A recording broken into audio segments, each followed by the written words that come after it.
اعوذ باللہ من الشیطان الرجیم بسم اللہ الرحمن الرحیم الحمد للہ رب العالمین والصلاة والسلام علی اشرف الانبیاء والمرسلین نبینا محمد صلی اللہ علیہ وسلم وعلی آلہ وصحابہ اجمعین رب اشرح لی صدری ویسر لی امری واحلل عقدۃ من لسانی یفقہوا قولی رب زدنی علما۔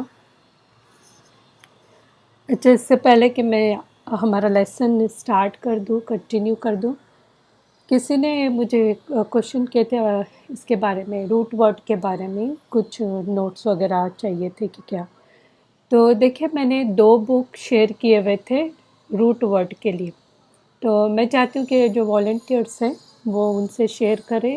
2 ہی بک ہے اس کے، تو اسی سے آپ استفادہ کر سکتے ہیں، اسی کو یوز کر کے، اور آپ کو ڈیٹیل جانا ہے تو اس میں اور ڈیٹیل آپ کو ملے گی۔ میں لیکن اتنا ڈیٹیل میں نہیں جا رہی ہوں جتنا اس بک میں ہے، تو میں چاہتی ہوں کہ وہ دونوں بک کی لنک جو ہے وہ والنٹیئر شیئر کرے گروپ میں، کیونکہ جو نئے اسٹوڈنٹس ہیں انہیں پتہ بھی نہیں ہوگا کہ وہ بھی بک ہے ہمارے پاس۔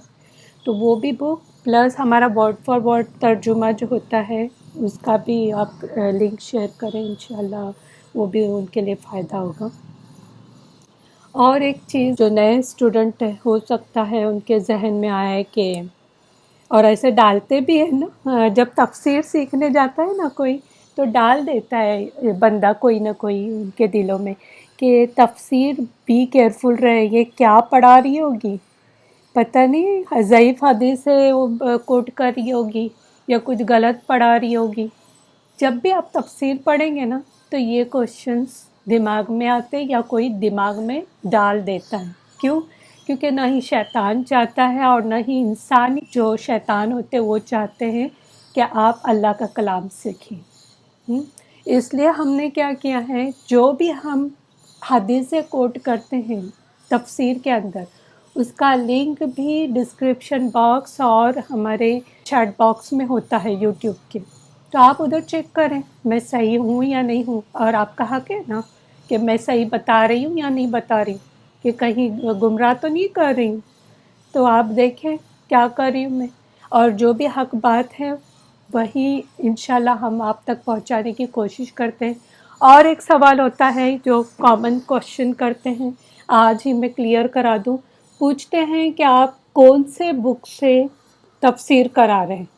ایک بات ذہن میں رکھیں، کوئی اسپیسیفک بک سے اگر ہم تفسیر کرانے جائیں گے تو اتنا نہیں کر سکتے، یعنی جتنا ابھی کرا رہے نا اتنا نہیں کرا سکتے، کیونکہ کوئی بھی آج ایسی بک موجود نہیں ہے جو 100% آپ کو آتھینٹک ملے۔ اوکے، ایون ابن کثیر میں بھی کچھ ضعیف حدیثیں آئی ہوئی ہیں، تو ہم وہ ضعیف حدیثوں کو بتاتے ہی نہیں ہیں آپ کو، یعنی اس کو کوٹ ہی نہیں کرتے تفسیر کے اندر، تاکہ وہ سپریٹ ہی رکھے، اس کے بارے میں ہم ذکر ہی نہیں کریں۔ تو ایسے کر کے ہم جیسے تیسیر القرآن، تفسیر ابن کثیر ہے، تو اس میں سے جو بھی ایسے حدیثیں ہوتی ہیں، ضعیف حدیثیں ہوتی ہیں، تو وہ ہم نکال دیتے ہیں۔ ایون میں نے آپ کو کہا تھا کہ سب سے بیسٹ تفسیر تیسیر القرآن ہے، جس میں آپ کو بہت ریئرلی ضعیف حدیث ملیں گی، لیکن وہ بھی ضعیف حدیث ہم تفسیر کے اندر نہیں بتاتے آپ کو، وہ نکال دیتے ہمارے تفسیر سے۔ تو یہ یاد رکھیں کہ آج ایسی کوئی بھی تفسیر کی بک آپ کو نہیں ملے گی کہ جو 100% آپ کو بتایا کہ یہ 100% صحیح ہی ہے۔ اوکے، ویسے حق ہے آپ کا کہ آپ پہلے معلوم کریں کہ آپ تفسیر کس سے سیکھ رہے ہیں، اور میں جو بھی کوٹ کرتی ہوں نا حدیث، آپ خود جا کے چیک کریں۔ آپ کو میں نے 2 ویب سائٹ بھی بتائے ہوئے ہیں، جو میں بول رہی ہوں وہ ٹائپ کریں، sunna.com جو ہے وہاں پر بھی، اور islamqa.info جو ہے وہاں پر بھی آپ دیکھ سکتے ہیں، 99% اوتھینٹسٹی وہاں پر پتہ چلے گی۔ اور بھی علماء وغیرہ ہیں، ان سے آپ کانٹیکٹ کریں جو اوتھینٹک علماء ہیں، تو ان سے بھی کانٹیکٹ کریں کہ یہ جو حدیث بتائی وہ صحیح ہے یا نہیں ہے۔ یہ میری بھی ذمہ داری ہے کہ میں کوئی بھی ایسی بات کہوں ہی نہیں، کیونکہ اللہ کا کلام سکھانے جا رہی ہوں نا، تو کوئی غلط بات کروں ہی نہیں. میں اللہ سے بھی دعا کرتی ہوں اللہ میرے زبان سے صرف حق بات نکالنا اور ایسی بات نکالنا جو تو چاہتا ہے اور جس کو تو پسند کرتا ہے. کوئی بھی غلط بیانی مجھ سے نہ ہو.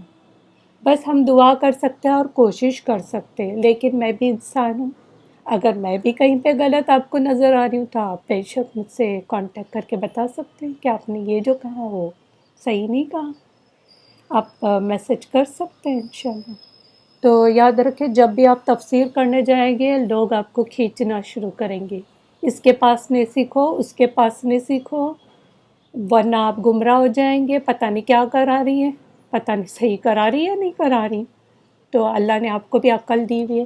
ایک ہمارے اندر ایک چیز ہوتی ہے کہ کیا صحیح کیا غلط، اس کو ہم جان سکتے ہیں. اوکے، تو یہ کوشچن نئے اسٹوڈنٹ کی طرف سے آ رہے ہیں. الحمدللہ پرانے اسٹوڈنٹ کو پہلے ہی میں نے بتا دی تھی تو ہو سکتا ہے وہ لوگ چیک کر رہے ہوں گے، لیکن یہ مجھے ایک بات کلیئر کرانی تھی. ٹھیک ہے، چلیں اب جس کا آپ کو انتظار ہے تفسیر شروع کرنے تو اب وہ تفسیر شروع کرتے ہیں انشاءاللہ. پہلا پیراگراف ہم نے سورہ البقرہ میں پڑھا تھا. 1 to 20 نمبر جو تھا وہ پہلا پیراگراف سمجھے. اس میں ہم نے کیا پڑھے تھے؟ 3 انسانی گروہ کی صفات، 3 طرح کے جو انسان ہوتے ہیں ان کی صفات، جس میں 1 to 5 آیت میں ہم نے کیا پڑھے؟ مومنوں کے بارے میں. پھر 6 to 7 آیت میں کافروں کے بارے میں، اور منافقوں کے بارے میں 8 to 20 نمبر آیات تک. تو منافقوں کے بارے میں ہم نے بہت زیادہ ڈیٹیل میں دیکھے، کیونکہ منافقت جو ہوتی ہے ویسی بھی چھپی ہوئی ہوتی ہے، تو اس کے بارے میں بہت زیادہ ڈیٹیل تھی. ورنہ مومن ہو یا کافر ہو وہ بالکل صاف صاف ہوتے ہیں، کلیئر کٹ ہوتے ہیں، جو بھی ہوتے سامنے سامنے ہوتے ہیں، تو ان کے بارے میں زیادہ ڈیٹیل نہیں. لیکن منافقوں کے بارے میں 8 to 20 نمبر آیات تک ہم نے دیکھے. اب آپ کا دوسرا پیراگراف شروع ہو رہا ہے جو 21 to 29 تک ہوگا، جس میں ہم کیا پڑھیں گے؟ 21 to 29 تمام دنیا کے لوگوں کو توحید اور قرآن پر ایمان لانے کی دعوت دی جا رہی ہے. اس میں تم سب پہلے گروہ یعنی مومنوں میں شامل ہو جاؤ، سب کو دعوت دی جا رہی ہے اس میں 21 to 29. چونکہ یہ بہت بڑا لیسن ہو جائے گا اس لیے میں نے اب پہلا یہ جو رکھا ہوا ہے وہ 21 to 25 پہلے کریں گے، پھر اس کے بعد ہم آگے بڑھیں گے تو پھر وہ 26 to 29 رکھیں گے تاکہ بہت زیادہ لینگتھی نہ ہو. لیکن یاد رکھیں کہ 21 to 29 میں سبھی کو دعوت دی جا رہی ہے کہ تمام دنیا کے لوگ توحید پہ آ جائے، اور قرآن کی دعوت دی جا رہی ہے کہ قرآن پہ ایمان لاؤ. اب آپ کو ایزی ہو جائے گا انشاءاللہ. چلے اعوذ باللہ من الشیطان الرجیم، بسم اللہ الرحمن الرحیم. یا ایہا الناس اعبدوا ربکم الذی خلقکم والذین من قبلکم لعلکم تتقون. اے لوگو اپنے اس رب کی عبادت کرو جس نے تمہیں اور تم سے پہلے لوگوں کو پیدا کیا تاکہ تم بچ جاؤ یا پرہیزگاری اختیار کرو. اب دیکھیں ایک ایک کر کے لیتے، پہلے لیتے یا ایہا الناس، اے لوگو. ابھی تک ہم نے جو آیات پڑھی تھی اس میں اللہ نے براہ راست یعنی ڈائریکٹ خطاب نہیں کیا تھا، ڈائریکٹ آواز دے کے نہیں کہا تھا، بلکہ اس آیت میں پہلی آیت ہے جس میں اللہ براہ راست ڈائریکٹ خطاب کر رہے ہیں. یہاں تمام انسانوں سے خطاب ہے، وہ کوئی بھی ہو. تمام انسان مطلب کیا ہے؟ مومن بھی ہو سکتا ہے، منافق بھی، مشرک بھی اور کافر بھی، سبھی اس میں آتے ہیں. اب آپ کہیں گے کہ وہ تو سمجھ میں آتا ہے منافق مشرک کافر، تو یہ مومن کی بات کیسی کی جا رہی ہے؟ تو انشاءاللہ ایک ایک کر کے دیکھتے ہیں. پہلی بات، کافر کو جو بلایا جا رہا ہے، اگر کافر ہو تم، اللہ کا انکار کرتے ہو تو ایمان لے آؤ. یہ پہلا میسج. اور اگر تم مشرک ہو، نام کے مسلمان ہو، چڑھاوے چڑھا رہے ہیں یہاں وہاں جا کے، شرک کر رہے ہو، تو کیا کرو؟ توحید پر آ جاؤ. اور اگر منافق ہو، ڈاواڈول ہو، کچھ احکام مانتے ہو، عمل کرتے ہو اور کچھ پر نہیں کرتے، پورے اسلام میں نہیں ہو، تو کیا کرو؟ پوری طرح اسلام میں داخل ہو جاؤ۔